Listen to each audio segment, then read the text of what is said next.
ಅಷ್ಟು ದೊಡ್ಡ ಉದ್ಯಮಿ, ಸುಮಾರು 10,000 ಕೋಟಿಗಳ ಒಡೆಯ ಅನ್ನುವಂಥ ಮಾತುಗಳಿದೆ. ಅಂಥ ಒಬ್ಬ ವ್ಯಕ್ತಿ ಇದ್ದಕ್ಕಿದ್ದಂಗೆ ಆತ್ಮಹತ್ಯೆ ಮಾಡ್ಕೊಂಡ್ಬಿಡ್ತಾರೆ ಅಂತಂದರೆ ಏನರ್ಥ? ಐ ಟಿ ದಾಳಿಯನ್ನು ಎದುರಿಸ್ಲಿಕ್ಕೆ ಆಗದೇನೆ ರಾಯ್ ಆತ್ಮಹತ್ಯೆ ಮಾಡ್ಕೊಂಡ್ರ? ಅಷ್ಟು ಕಷ್ಟ ಆಗಿತ್ತ ಅವ್ರಿಗೆ?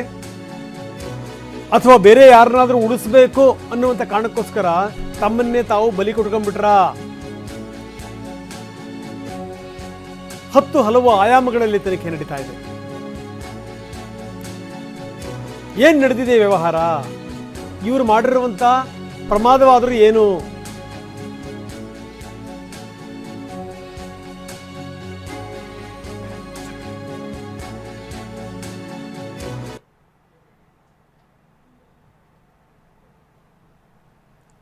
ಬೇರೆ ಬೇರೆ ಕಾರಣದಿಂದ ರಾಯ್ ಏನಾದರೂ ಆತ್ಮಹತ್ಯೆಗೆ ಶರಣಾದ್ರ? ಯಾವ್ಯಾವ ಕಾರಣಗಳಿವೆ?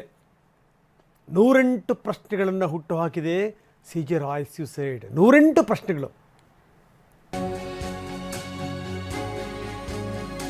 SIT ನಾನು ಹೇಳ್ತಾ ಇದ್ದೆ ಬೇರೆ ಬೇರೆ ಆಯಾಮಗಳಲ್ಲಿ ತನಿಖೆ ಮಾಡ್ತಾ ಇದೆ ಅಂತ. ಶನಿವಾರದಿಂದಲೇ ಅದರ ತನಿಖೆ ಶುರುವಾಗಿದೆ. DCP ಲೋಕೇಶ್ ಅವರಿಗೆ ಇದರ ಹೊಣೆಯನ್ನು ಕೊಡಲಾಗಿದೆ. ಯಾಕಂದರೆ DCP ಲೋಕೇಶ್ ಇತ್ತೀಚೆಗಷ್ಟೇ 7 ಕೋಟಿ ರೂಪಾಯಿ ಏನು ರಾಬರಿ ಆಗಿತ್ತಲ್ಲ, ಅದರ ಕೇಸನ್ನು ಭೇದಿಸಿದ್ರು.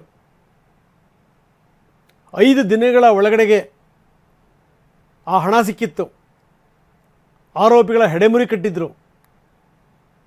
ಹೀಗಾಗಿ ಈ ಒಂದು ದೊಡ್ಡ ಜವಾಬ್ದಾರಿಯನ್ನು ಅವರಿಗೇನೆ ಕೊಡಲಾಗಿದೆ. ಇನ್ನು 3 ಆಯಾಮಗಳಲ್ಲಿ ತನಿಖೆ ಮಾಡಲಾಗ್ತಾ ಇದೆ. ಯಾವ್ಯಾವ ಕಾರಣದಿಂದ ಅವರು ಆತ್ಮಹತ್ಯೆ ಮಾಡ್ಕೊಂಡಿರಬಹುದು? IT, ಬಿಸಿನೆಸ್, ಇನ್ನು ವೈಯಕ್ತಿಕ ವಿಚಾರಗಳು, ಬೇರೆ ಬೇರೆ ಕಾರಣಗಳಿವೆ ಅಂತ. ಇನ್ನು IT ಅಧಿಕಾರಿ ಆ ಸಂದರ್ಭದಲ್ಲಿದ್ದಂಥವರು ಕೃಷ್ಣ ಪ್ರಸಾದ್ ಅವ್ರನ್ನೂ ಕೂಡ ಕರ್ಕೊಂಡೋಗಿ ವಿಚಾರಣೆ ಮಾಡಲಾಗಿದೆ. ಅವ್ರು ಹೇಳಿದ್ದು ಒಂದನೇ, ನಮ್ಮ ಕೆಲಸ ನಾವು ಮಾಡಿದ್ದೀವಿ, ಅವ್ರು ಆತ್ಮಹತ್ಯೆ ಮಾಡಿಕೊಂಡ್ರೆ ನಾವೇನು ಮಾಡಲಿಕ್ಕೆ ಸಾಧ್ಯ? ಆದರೆ ಕೆಲವೊಂದು ರೀತಿ ರಿವಾಜುಗಳಿರ್ತವೆ. ರೀತಿ ರಿವಾಜುಗಳು ಏನಾದರೂ ಈ ರೇಡ್ ಆಗುವಂಥ ಸಂದರ್ಭದಲ್ಲಿ ಅಲ್ಲಿ ಯಾವುದೇ ಈ ಮಾರಕಾಸ್ತ್ರಗಳಿರಂಗಿಲ್ಲ.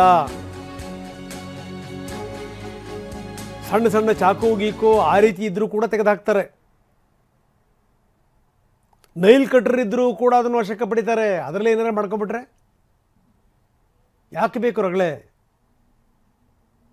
ಅಂಥದ್ರಲ್ಲಿ ಈ ವ್ಯಕ್ತಿ ಒಳಗಡೆ ಹೋಗ್ತಾರೆ, ಬಾಗಿಲು ಹಾಕ್ಕೊಳ್ತಾರೆ, ಯಾರನ್ನೂ ಬಿಡಬೇಡಿ ಅಂತ ಸಿಬ್ಬಂದಿಗೆ ಹೇಳ್ತಾರೆ, ಅಲ್ಲಿ ಗುಂಡು ಹೊಡ್ಕೊತಾರೆ ನೇರವಾಗಿ ಎದೆಗೆನೆ. ಏನಿದರ ಅರ್ಥ?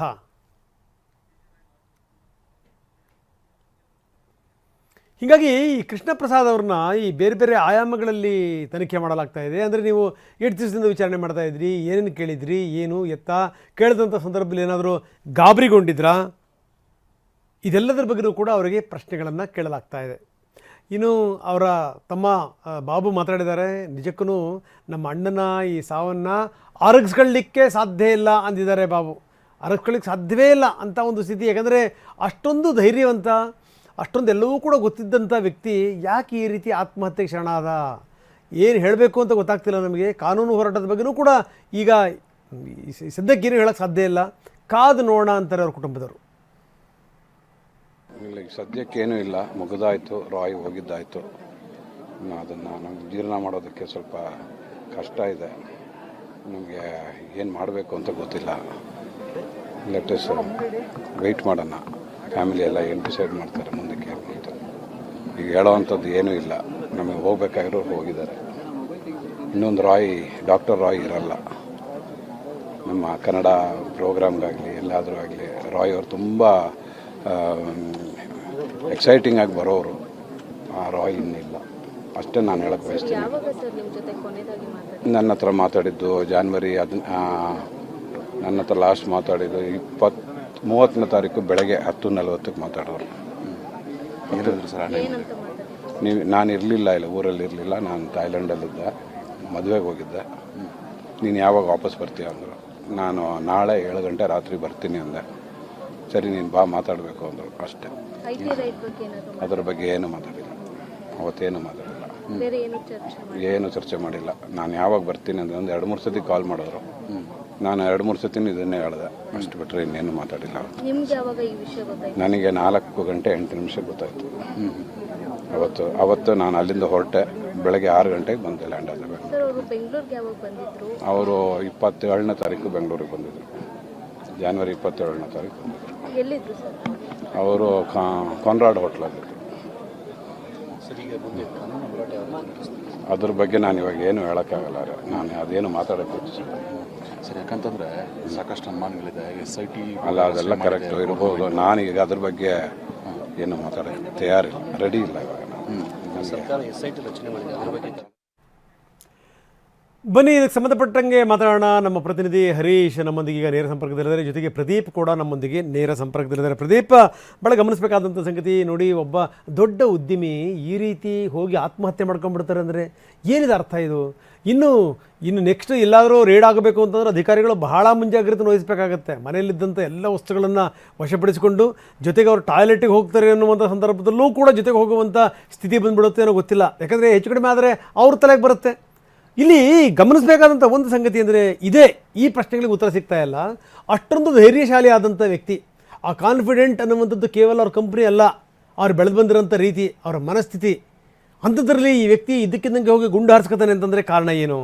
ಈಗ ಬೇರೆ ಬೇರೆ ಆಯಾಮಗಳಲ್ಲಿ ತನಿಖೆ ನಡೀತಾ ಇದೆ. ಬೇರೆಯವ್ರನ್ನ ಉಳಿಸೋಕ್ಕೋಸ್ಕರ ತಮ್ಮನ್ನು ತಾವೇನಾದರೂ ಬಲಿ ಕೊಟ್ಕೊಂಡ್ಬಿಟ್ರಾ ಅನ್ನುವಂಥ ಪ್ರಶ್ನೆ, ವೈಯಕ್ತಿಕ ವಿಚಾರಗಳಿಂದ ಹಿಡಿದು ಈ ಬೇರೆ ಬೇರೆಯವ್ರನ್ನ ಉಳಿಸೋದಕ್ಕೋಸ್ಕರ ಇದನ್ನು ಮಾಡಿದ್ರು ಅನ್ನುವಂಥದ್ರ ಬಗ್ಗೆ ಬಹಳಷ್ಟು ಆಯಾಮಗಳಲ್ಲಿ ತನಿಖೆ ನಡೀತಾ ಇದೆ. ಏನಿದೆ ಹೆಚ್ಚಿನ ವಿವರ?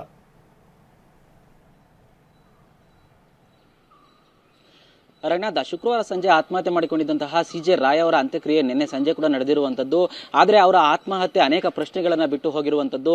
ಒಂದು ದೈತ್ಯ ಉದ್ಯಮಿಯಾಗಿರುವಂತಹ CJ ರಾಯ್ ಅವರು ಈ ರೀತಿಯಾದಂತಹ ಕಠಿಣವಾದಂತಹ ನಿರ್ಧಾರವನ್ನು ತೆಗೆದುಕೊಳ್ಳಕ್ಕೆ ಕಾರಣ ಏನು ಅನ್ನೋದು ಯಕ್ಷ ಪ್ರಶ್ನೆ ಆಗಿರುವಂಥದ್ದು. ಯಾಕಂತ ಹೇಳಿದ್ರೆ CJ ರಾಯ್ ಅವರಿಗೆ IT ದಾಳಿಯನ್ನು ಹೊಸದಲ್ಲ.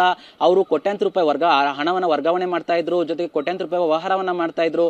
ಇಂಥ ವ್ಯಕ್ತಿಗೆ, ಇಂಥ ಒಂದು ದೊಡ್ಡ ಉದ್ಯಮಿಗೆ IT ರೇಡ್ ಅನ್ನೋದು ಕಾಮನ್ ಆದ ವಿಚಾರವೇ ಆಗಿತ್ತು.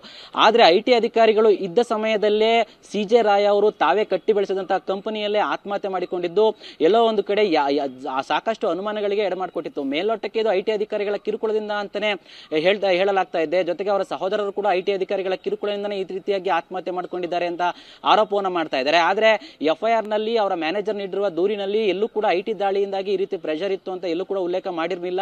ಆದ್ರೆ ಆರೋಪಗಳು ಮಾತ್ರ ಬೇರೆ ರೀತಿಯಾಗಿ ಕೇಳಿ ಬರ್ತಾ ಇದೆ. ಹೀಗಾಗಿನೇ ಇದೊಂದು ಸೂಕ್ಷ್ಮ ಪ್ರಕರಣ ಆಗಿರೋದು ಮತ್ತು ಹೈ ಪ್ರೊಫೈಲ್ ಕೇಸ್ ಆಗಿರೋದ್ರಿಂದ ಶನಿವಾರವಷ್ಟೇ ಬೆಂಗಳೂರು ಕಮಿಷನರ್ ಹೇಮಂತ್ ಕುಮಾರ್ ಸಿಂಗ್ ಅವರು ಒಂದು SIT ರಚನೆ ಮಾಡಿ DCP ಲೋಕೇಶ್ ಅವರ ನೇತೃತ್ವ ತನಿಖಾಧಿಕಾರಿಯಾಗಿ ನೇಮಿಸಿರೋದು.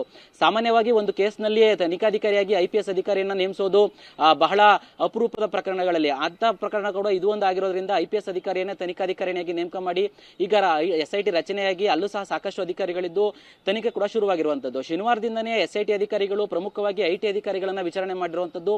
ಅದರಲ್ಲೂ ಸಹ CJ ರಾಯ್ ಅವರ ಸಹೋದರರು ಆರೋಪ ಮಾಡಿದ್ದಂತಹ ಕೃಷ್ಣ ಪ್ರಸಾದ್ ಏನಿದ್ದಾರೆ IT ಅಧಿಕಾರಿಗಳು ಕೇರಳ ಮೂಲದವರು, ಅವ್ರನ್ನ ಹೆಚ್ಚಿನ ವಿಚಾರಣೆಯನ್ನು ಒಳಪಡಿಸಿರುವಂತದ್ದು. ಅದು ಕೂಡ ಆತ್ಮಹತ್ಯೆ ಮಾಡಿಕೊಂಡಂತಹ ಕಾನ್ಫಿಡೆಂಟ್ ಕಚೇರಿಗೆ ಕರ್ಕೊಂಡು ಹೋಗಿ ಅಲ್ಲೇನೆ ಅವರು ಏನೇನಾಯ್ತು ಮತ್ತೆ ಹೇಗೆಲ್ಲ ಆಯ್ತು, ಮತ್ತೆ ನೀವು ಯಾವಾಗ್ಲಿಂದ ದಾಳಿಯನ್ನ ನಡೆಸಿದ್ರಿ, ಮತ್ತೆ ಯಾವ್ಯಾವೆಲ್ಲ ಪ್ರಶ್ನೆಗಳನ್ನ ಕೇಳಿದ್ರಿ, ಹೀಗೆ ಸಾಕಷ್ಟು ಪ್ರಶ್ನೆಗಳನ್ನ ಅವರ ಮುಂದಿಟ್ಟು ಅವರ ಹೇಳಿಕೆಯನ್ನ ಪಡ್ಕೊಳ್ಳುವಂತಹ ಒಂದು ಕೆಲಸವನ್ನು ಮಾಡಿದ್ದಾರೆ. ಇದ್ರ ಜೊತೆಗೆ ಅವರು ವ್ಯವಹಾರ ಸಂಬಂಧವಾಗಿ ಏನಾದ್ರು ಸಮಸ್ಯೆಗಳಿದ್ವಾ ಅಥವಾ ಪರ್ಸನಲ್ ಲೈಫ್ ಅಲ್ಲಿ ಏನಾದ್ರು ಸಮಸ್ಯೆ ಇದ್ವಾ, ಈ ಆಯಾಮಗಳಲ್ಲೂ ಸಹ SIT ಈಗ ತನಿಖೆಗೆ ಇಳಿದಿರುವಂತದ್ದು. ಒಟ್ಟಲ್ಲಿ ಈ ಒಂದು ಪ್ರಕರಣ ಏನಿದೆ ಇದು ದೊಡ್ಡ ಒಂದು ಕೋಲಾಹಲಕ್ಕೆ ಕೂಡ ಕಾರಣವಾಗ್ತಾ ಇರುವಂತದ್ದು ಬೇರೆ ಬೇರೆ ಕ್ಷೇತ್ರಗಳಲ್ಲಿ. ಆದ್ರೆ ಉದ್ಯಮ ಲೋಕದಲ್ಲಿ ಇದೊಂದು ತೆರಿಗೆ ಭಯೋತ್ಪಾದನೆ ಅಂತ ಕೂಡ ಆರೋಪನ ಮಾಡ್ತಾ ಇದ್ದಾರೆ. ಹೀಗಾಗಿ ಸೂಕ್ಷ್ಮ ಪ್ರಕರಣ. ಸರಿ ಪ್ರದೀಪ್, ಇದೆಲ್ಲದರ ಜೊತೆಗೆ ಆತ ಡೈರಿ ಬರಿತಾ ಇದ್ರು ಅನ್ನುವಂಥ ಮಾತುಗಳಿದೆಯಲ್ಲ, ಡೈರಿ ಏನಾದರೂ ಪತ್ತೆಯಾಗಿದೆಯಾ? ಡೈರಿನಲ್ಲಿ ಏನಾದರೂ ಇಂಪಾರ್ಟೆಂಟ್ ಪಾಯಿಂಟ್ಗಳೇನಾದರೂ ಪತ್ತೆಯಾಗಿದೆಯಾ ಪ್ರದೀಪ್? ಅವರು ಡೈರಿ ಬರೀತಿದ್ರು ಅನ್ನುವಂಥ ಮಾತುಗಳಿತ್ತಲ್ಲ, ಆ ಡೈರಿನಲ್ಲಿ ಏನಾದರೂ ಪತ್ತೆಯಾಗಿದೆಯಾ ಅಥವಾ ಇಂಪಾರ್ಟೆಂಟ್ ಪಾಯಿಂಟ್ಗಳೇನಾದರೂ ಪತ್ತೆಯಾಗಿದೆಯಾ?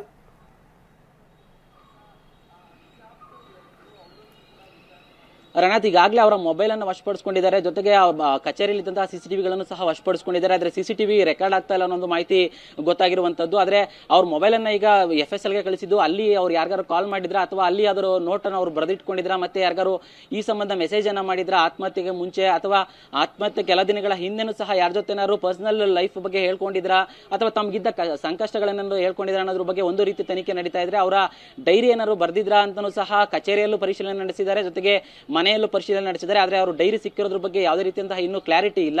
ಒಟ್ಟಾರೆ ಈ ಒಂದು ಪ್ರಕರಣದಲ್ಲಿ SIT ಅಧಿಕಾರಿಗಳು ಯಾವೆಲ್ಲ ಆಂಗಲ್ಗಳಲ್ಲಿ ಅವ್ರನ್ನ ಈ ಒಂದು ತನಿಖೆಯನ್ನು ನಡೆಸಬಹುದು, ಎಲ್ಲ ಆಂಗಲ್ಗಳಲ್ಲೂ ಸಹ ತನಿಖೆಯನ್ನು ಶುರು ಮಾಡಿದ್ದು, ಬೆಂಗಳೂರಿನಲ್ಲೇ IT ಅಧಿಕಾರಿಗಳು ಇರಬೇಕು ಅನ್ನೋ ಒಂದು ಷರತ್ತನ್ನ ವಿಧಿಸಿ ಅವರನ್ನ ಯಾವಾಗ ವಿಚಾರಣೆ ಕರೆದು ಸಹ ಬರಬೇಕು ಅನ್ನೋದನ್ನ ಹೇಳಿದ್ದಾರೆ. ಜೊತೆಗೆ ಅವರ ಸಿಬ್ಬಂದಿ ಮತ್ತು ಫ್ಯಾಮಿಲಿನ ಹೇಳಿಕೆಗಳನ್ನು ಸಹ ಪಡ್ಕೊಂಡು ತನಿಖೆಯನ್ನ ಮುಂದುವರಿಸ್ತಾ ಇದ್ದಾರೆ. ರಂಗನಾಥ್, ಓಕೆ, ನೀವು ಹಾಗೆ ನೀವು ಸಂಪರ್ಕದಲ್ಲಿರಿ, ಇನ್ನಷ್ಟು ನಾನು ನಿಮ್ಮ ಜೊತೆ ಮಾತಾಡ್ತೀನಿ.